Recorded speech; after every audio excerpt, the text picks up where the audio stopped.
अहमद बिलाल महबूब साहब, आप इंतखाबी अमल को देखते हैं बड़े करीब से। ये जो ख़त लिखे हैं और तरमीम तजवीज़ करके भी साथ भेज दी है और कहा है कि 76 वाले रोपा वाले इख्तियारात हमें वापस किए जाएँ। हम तो बड़े बाइख्तियार थे लेकिन हमारे इख्तियार ख़त्म कर दिए। क्या इख्तियारात आइनी कानूनी तौर पर लिखी गई इबारत में भी ख़त्म हुए या फ़ैसलों के ज़रिए ख़त्म किए गए हैं, और क्या इनकी इस ख़त से इनको इख्तियारात मिल जाएंगे? ये तो उन्होंने दरख्वास्त की है पार्लियामेंट से स्पीकर साहब के और चेयरमैन सेनेट के तवज्जुद से कि आप मेहरबानी करके इस तरमीम को मंजूर करवाने में अपना किरदार अदा करें, वरना ये तो अभी बहुत मंजिल दूर है। लेकिन मुझे जिस चीज ने बहुत हैरान किया है कि वो अगरचे बहुत से अहम तरीन निकात उन्होंने अपने उठाए हैं ये 5 सफ़े के खत में, लेकिन आखिर में जब उन्होंने जो मुतालबा किया है वो तो बहुत छोटी सी चीज का किया है। हालांकि इसके अंदर उन्होंने जुडिशरी के साथ जो ओवर बेयरिंग एटीट्यूड है उसके बारे में भी जिक्र किया है और बिल्कुल दुरुस्त किया है, और डस्का का जिक्र किया है उन्होंने, तौहीन अदालत, तौहीन इलेक्शन कमीशन के मामलों का जिक्र किया है।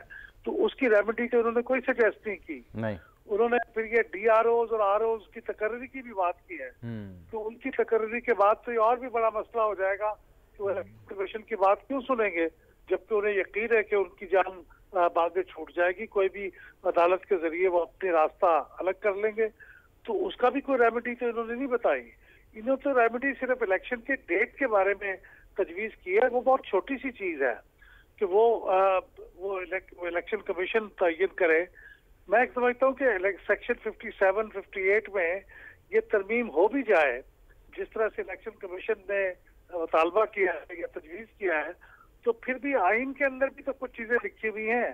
जब तक वो आर्टिकल 48(5) और आर्टिकल 1053 जिसमें गवर्नर और सदर को इख्तियार दिया गया है कि अगर वो डिसॉल्व करे असम्बली को तो फिर वो डेट दे, वो तो फिर भी बाकी रहेगा जब तक आइन में तरमीम ना हो। तो मैं समझता हूँ कि ये शिकायत तो उनकी वजह है, लेकिन जो उन्होंने इसका जो हल तजवीज किया है वो काफी नहीं, वो बड़ा हल्का है, बहुत हल्का है। उसके मुकाबले में जो जहर है उसके मुकाबले में तिर्याक बहुत डाइल्यूटेड है। यानी आप ये कह रहे हैं कि जो जंपर है जितनी जोर से, जितनी तेज रफ्तारी से दौड़ के आया उसके मुकाबले में जंप इंतहाई छोटा लगा एंड पे। जी हाँ, बिल्कुल आप ऐसे कह सकते हैं जामी साहब। लेकिन ये मैं सारा कुछ पढ़ता गया, मैं बहुत दिलचस्पी से देख रहा था कि आखिर में सजेस्ट क्या होता है। देखिए सजेस्ट तो सिर्फ डेट के बारे में, और वो भी पूरा इख्तियार नहीं बल्कि क्योंकि आधा इख्तियार है, क्योंकि बाकी तो आइन के अंदर लिखा हुआ है। वो जब तक तब्दील नहीं होगा उसकी तो नौबत असल में आएगी जब नहीं, असल में जब तक अदालतें जो हैं वो इलेक्शन कमीशन को काम नहीं करने देंगी, और ये उस वक्त तक नहीं होगा जब तक सियासतदान जो हैं पार्लियामेंट असर्टिव नहीं होगी, सियासतदान एक दूसरे को तस्लीम नहीं करेंगे। अगर एक दूसरे के कपड़े ही आपने फाड़ने हैं और एक दूसरे को नोचना है तो फिर कैसे ये अदारे भी सारे जो हैं ये अपना किरदार नहीं अदा कर सकेंगे।